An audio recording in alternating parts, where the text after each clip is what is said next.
so much. Thank you so much. I'm not going to take much time because you've been just extraordinary on all counts. And, you know, I think that what we're seeing here today is what is in evidence all across the country, that people of incredible courage and commitment are stepping forward because we really have responsibility for the future. It's not going to get back in shape without us. And I want to quote my two favorite people, if I can remember their names here, but I can certainly remember the quote. So one is Frederick Douglass, all right, the emancipated, the self-emancipated slave, who said that power does not yield without a demand, never has, never will, and that is what the party is doing. We are, I think we are providing a vehicle for that vision and that better future that people are aware of and know that we deserve and is possible, and it won't happen without an electoral demand, and we are providing that demand, and thank you all for that. The other quote, equally important, Alice Walker, the African-American novelist, who said, "The biggest way people give up power is by not knowing that they have it." We do have it, and the Green Party knows it, and we're going to make it happen.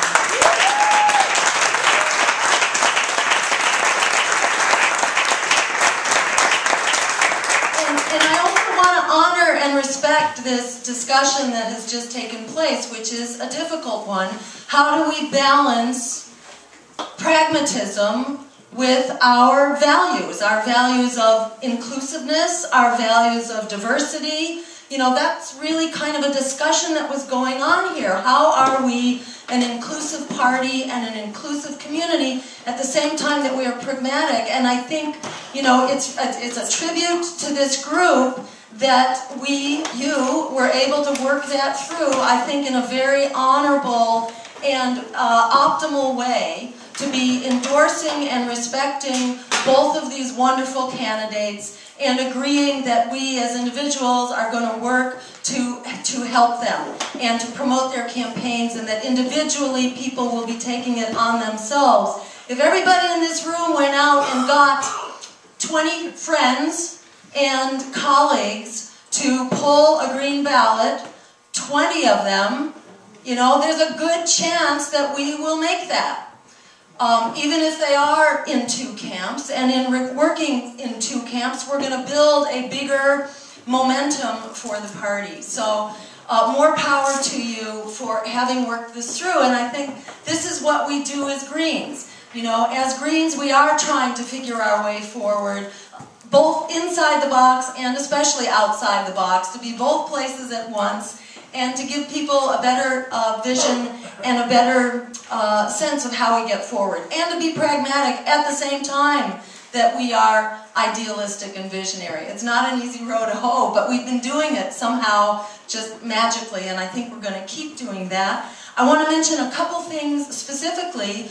One is that, you know, we are working on qualifying contributions. So that is a big focus for the campaign. If you can, you know, sign up on our email list, because we provide the pitch. And just by forwarding that pitch to your email network, to linking with us on Facebook, and our mantra is like, share, and repost.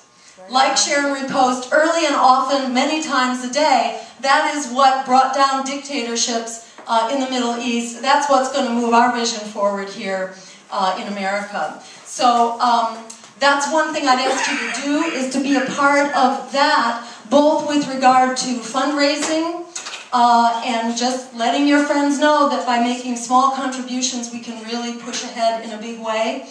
And then the other issue is ballot access, and I know that we've got our hands full. You have your hands full with wonderful campaigns here, and issue work, and fighting fracking, and nuclear power, and now promoting, you know, Senate candidates, as well as congressional candidates.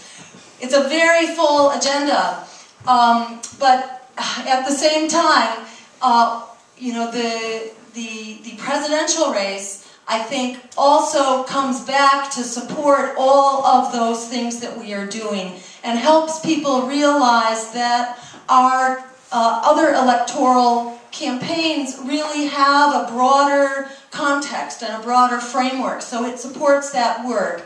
And as part of building that momentum at the national level, our neighbors in Indiana have a very tough ballot access fight. So for presidential campaigns, the two things are ballot access, building the whole party by doing that, and fundraising, and really raising the stature of the campaign by qualifying for those matching funds. So just bearing in mind that we got Indiana next door, and that will be part of what we're pushing too, is enabling states who already have ballot access to help those who just need a little bit of help to be able to push over the top and to help Indiana get that ballot access too.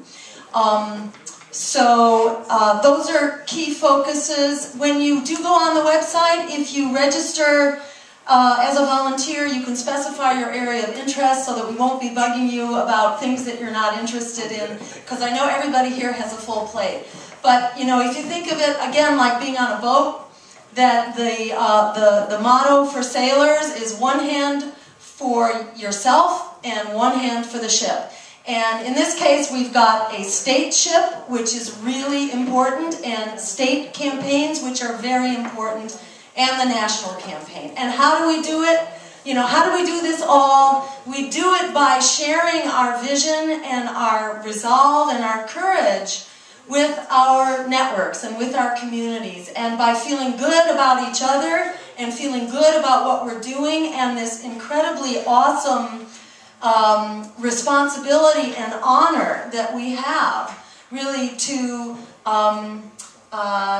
step up to the calling of history now, which needs us, the Green Party, the only ones who are going to do it. By doing that and by sharing that process with our networks, we multiply the ground troops on the ground, and that is how we manage to run strong local and state campaigns and national campaigns.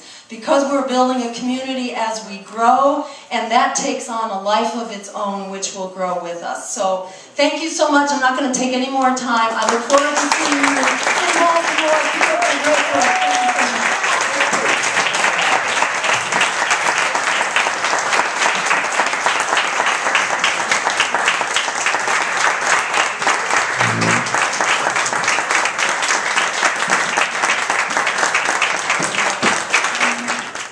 Then, you know, let me just say a couple other words about the spoiler thing, because that is something that, it's a real teaching moment right now.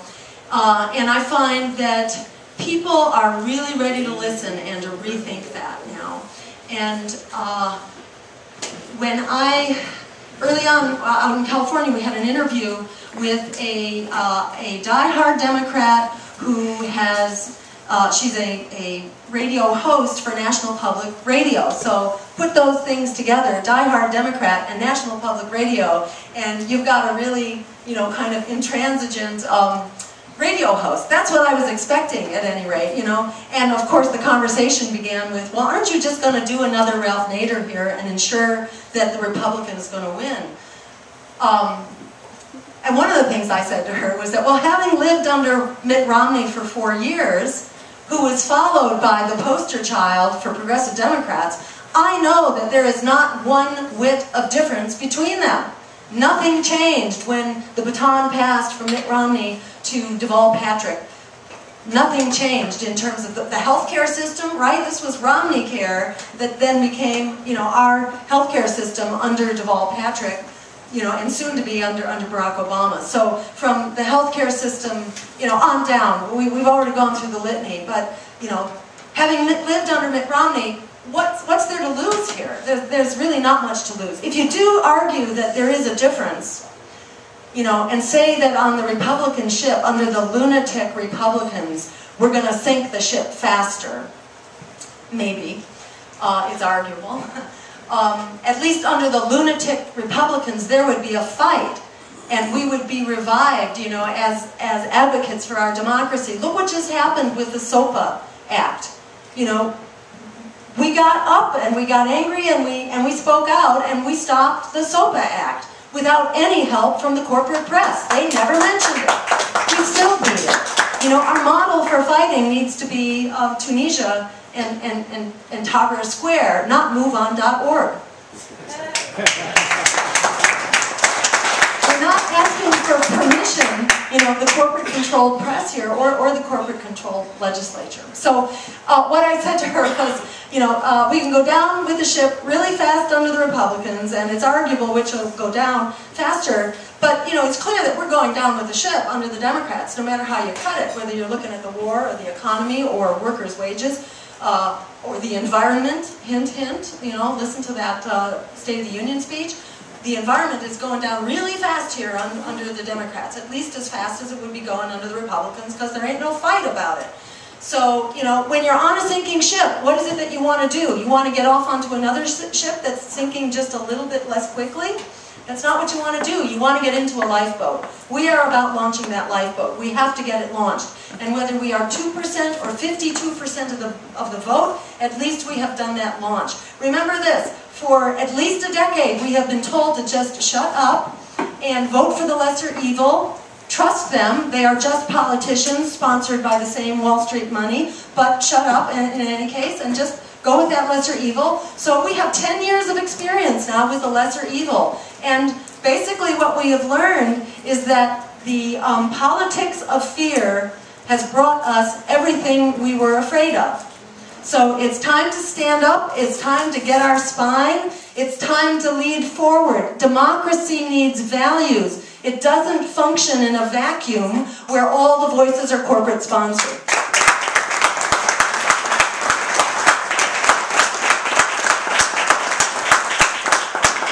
Democracy is about us, it's about you and me, it's about running for office at the local, state, and national level. It's about all of us building a party, and at the end of the day, in my view, it is that which is most important. It is about building that party, because nothing less than that party is going to do it for us. That we really need the versatile, many-headed hydra that a party has to be. It has to be able to fight at the local level and at the national level. It has to be able to fight on one issue or another, but to see all the time about how those issues go together, because otherwise those issues are a divide and conquer trap. They are a trap in which we will be pitted against each other and we will never get to critical mass. So working with a party, the Green Party, it is the only option out there, and it is a great option thanks to the hard work that all of you have been doing, that all of us have been doing together. So think of this race as a perfect storm, and the time could never be better for us to stand up and to reclaim that promise of democracy and start building the peaceful, just green future that really is within our reach now.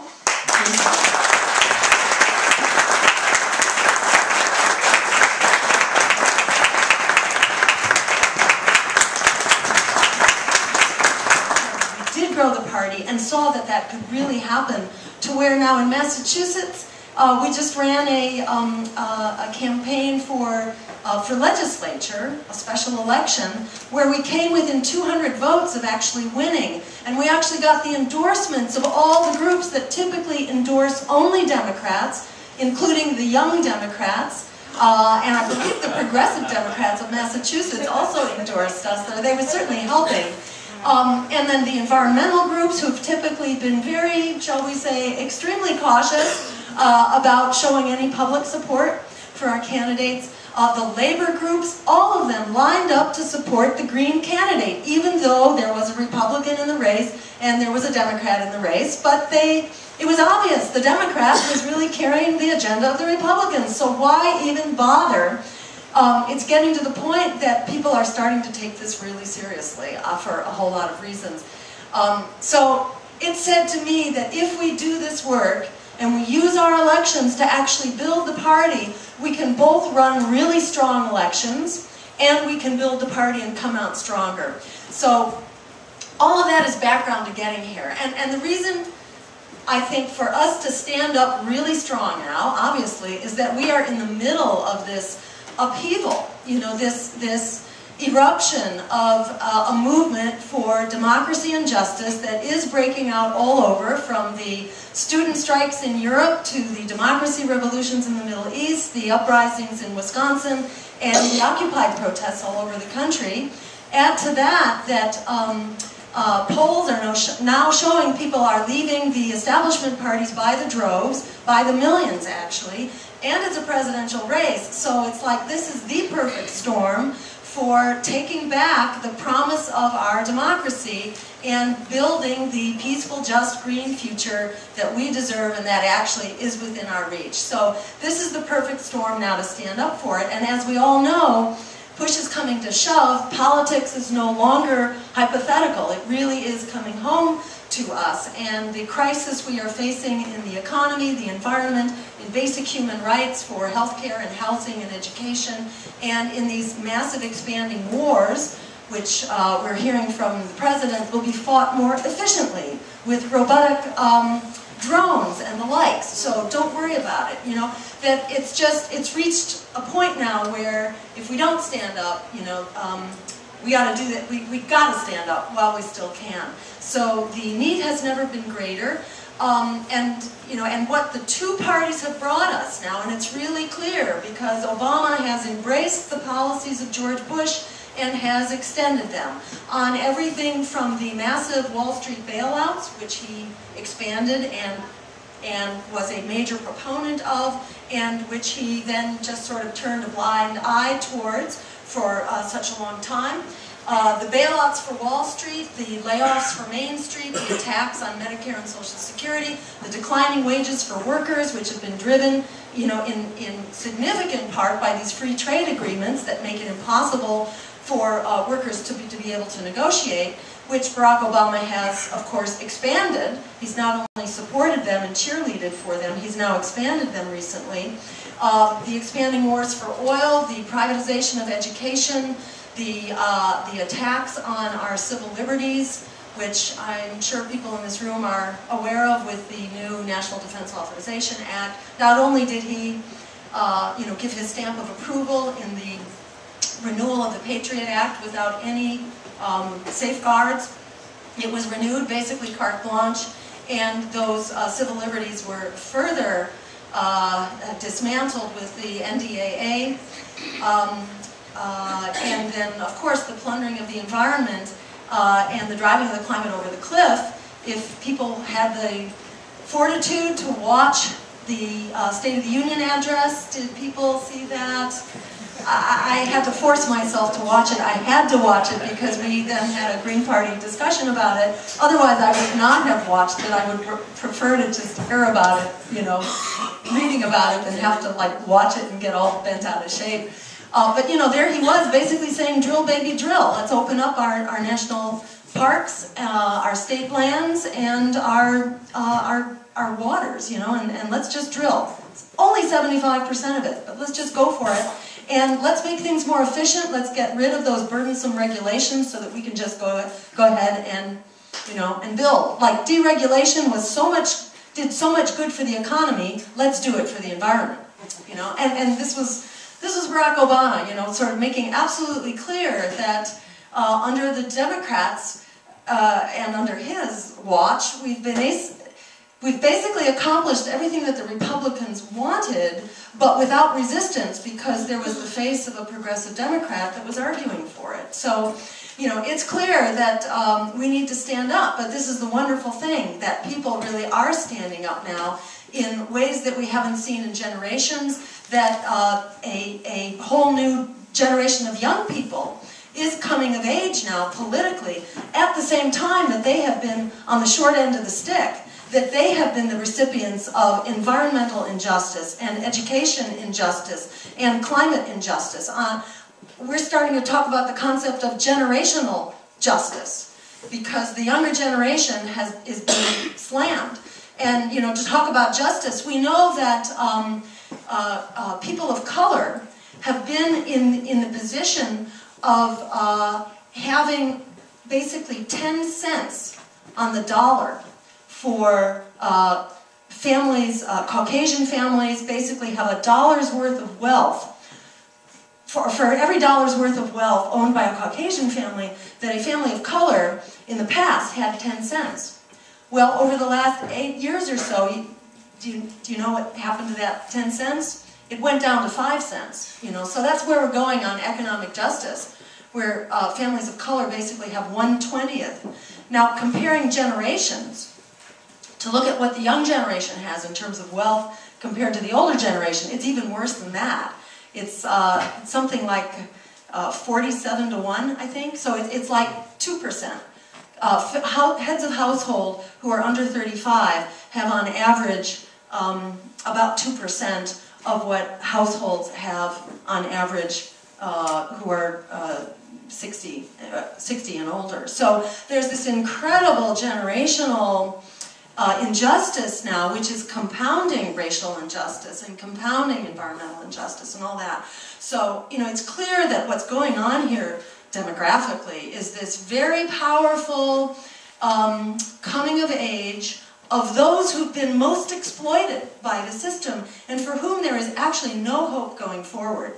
Because where are they on the agenda of the Democrats and the Republicans? They're just not there at all. And what Barack Obama, you know, pretends to be doing, which is tinkering with the loans a little bit, you know, it's a sham, and the solutions that he's offered really amount to nothing but hot air. So, you know, we have the opportunity, you know, to basically offer our agenda now to this generation of young people. And our campaign actually launched.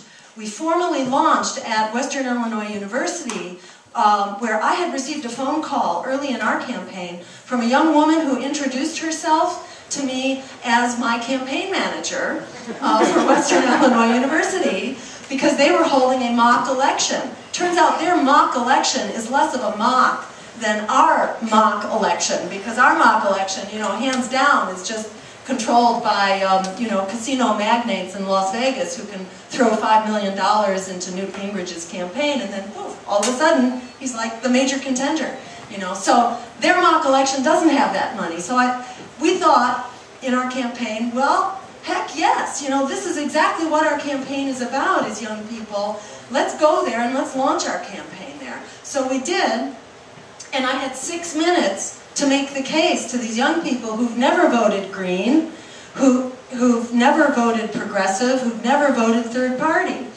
In fact, this mock election is done every 4 years at some small Midwestern college or university because it tends to reflect the outcome of the election. It tends to predict it. Remember that when you hear the results. Because I had 6 minutes to explain to these young people why, you know, why they ought to vote Green in this presidential race and why they should vote for my campaign. And it came down to our main issues, which were a Green New Deal for America. That is, let's put everybody back to work where the private sector cannot or will not. We will offer public jobs to revive the economy, to put 25 million people back to work, to put an end to the Bush-Obama recession, to remake the economy as we revive it. Where there's no going back to that old economy that got us here, which is all that the establishment parties are trying to do. We're talking about going forward, using this as a transition to the new economy for the 21st century. And as we do that, as we move through green jobs at the local and community level, as we move with those jobs into the green economy, by the way, we are also solving the climate crisis and this climate problem. And if we do that here in America, we will do that around the world. There's no doubt about it. We can be leaders here rather than the leading foot draggers as the Obama administration has done. So that was our point number one. Our point number two is let's, instead of bailing out the big bad banks who caused this problem and whose bailout has done nothing to relieve the problem, how about we start bailing out the students and let's forgive that student debt. Just wipe it out. It will cost us $1 trillion, which is a whole lot less than the bailing out the banks and Wall Street has cost us. But in return, we're going to liberate the leading edge of the new economy. And as part of that, we are going to fulfill, you know, the promise of the New Deal and of Martin Luther King's Economic Bill of Rights, you know, the Declaration Bill of Rights, that education should be a basic human right, and that we should be offering, as we offered, you know, in the 20th century through a high school education, for the 21st century, we need to also offer tuition-free public higher education. So that was our point number 2. Point number 3 is, of course, the wealthiest economy in the world, we still are, needs to provide, finally, healthcare as a human right, and let's get with the program and join the community of developed nations there. Yeah, it's about time. And it will save us trillions of dollars, by the way. Not only does it provide the funding to expand healthcare to everyone, make it comprehensive by retrieving that 30% of every healthcare dollar that's now spent on paper pushing and executive salaries and bonuses and things of that sort. Just use healthcare dollars for healthcare and that will pay for everybody. But in addition, it will also save us trillions of dollars because it will put an end to this outrageous medical inflation. And one of the biggest drivers of the debt going forward is actually the growing cost of healthcare. So by adopting a single-payer Medicare for all solution, we do away with that accelerator of the national debt. So this is actually going to save us money. It's not going to cost us money. It's going to save us money. And 2 additional issues. One, that we are going to provide a welcoming path to citizenship for the immigrant members of our community who are such critical parts of our economy. And yeah. And if anybody has any doubt about that, just look at what happened in Alabama when some very repressive,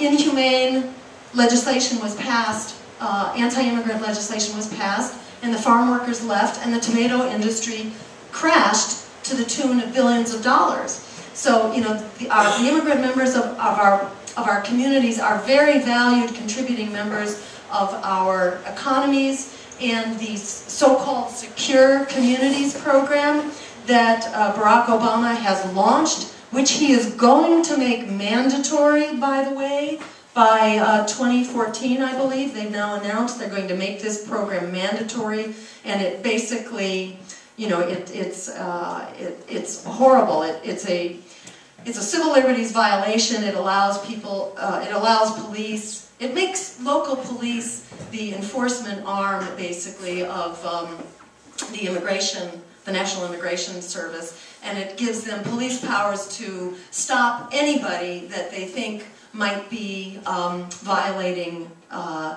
immigration codes. And it places people in this very inhumane system that deports lots of people. It was intended to get rid of those criminals. Well, very few people who come under its sway are actually criminals, and in fact people who are not immigrants at all, even people who don't speak Spanish, have been deported under this law, just sort of thrown into these prisons and then sent out of the country, and it's been devastating to the immigrant community. So that is another key piece of our agenda as well. So, oh, and of course I forgot to mention bringing the troops home, and really bringing them home from Iraq and Afghanistan now.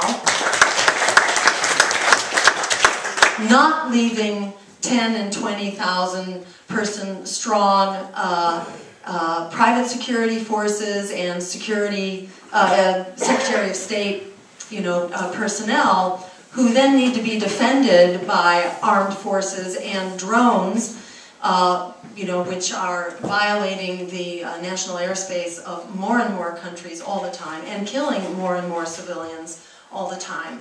That instead we would cut the military by half, bring home bases except where they are, you know, extraordinarily justified, and I don't know of any that are, and bring the troops home from these battles that we have engaged, including the armed forces recently sent to Central Africa. Since oil was discovered in Uganda, Barack Obama also for the first time deployed armed forces to Africa, which even George Bush never tried to do. So that was basically our agenda presented in 6 minutes, and over the course of 6 minutes we went from 3% in their in their polls based on their registration for the conventions that they held. So 3% using some surrogate markers to 27%. And remember, in a three-way race, 27% is damn well close to a win. 6 minutes.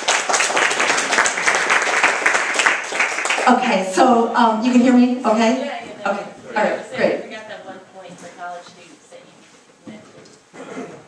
Oh, and one more point. Yes, for college students I did mention, but of course it does go beyond college students as well, which is that we also support legalizing marijuana now because it is a drug that is dangerous because it is illegal and an incredible public health threat because of that. It is not illegal because it's dangerous. It's far less dangerous than, you know, nicotine and alcohol and all that.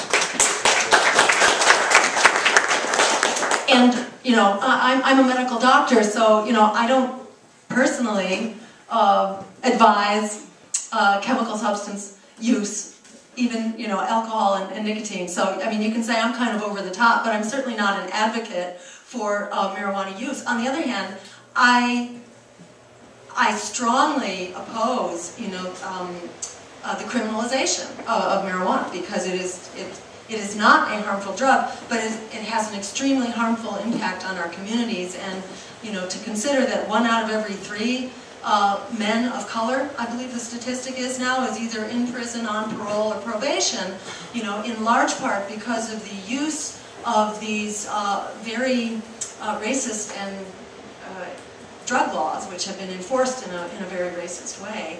You know, it's an absolute tragedy, which has been devastating our communities of color, and filling our jails, and feeding the prison industrial complex, and all that. So it needs to be done away with. And so we are on a roll, put it that way. We're on such a roll with the younger generation, with the college communities, so we're in the process of establishing Campus Green, active Campus Green organizations in many colleges now. We've been starting in the Midwest and also on the West Coast, where the university system and the community colleges are very well organized, and they're very well networked, and they're really excited about this campaign. And they understand when people talk about the spoiler effect, to them, what the spoiler effect means is that it has spoiled their opportunity for a college education. It has spoiled their opportunity for a job. It has spoiled, you know, the chance of a survivable climate. That's what we need to think about when we talk about spoiling, not some politician's career.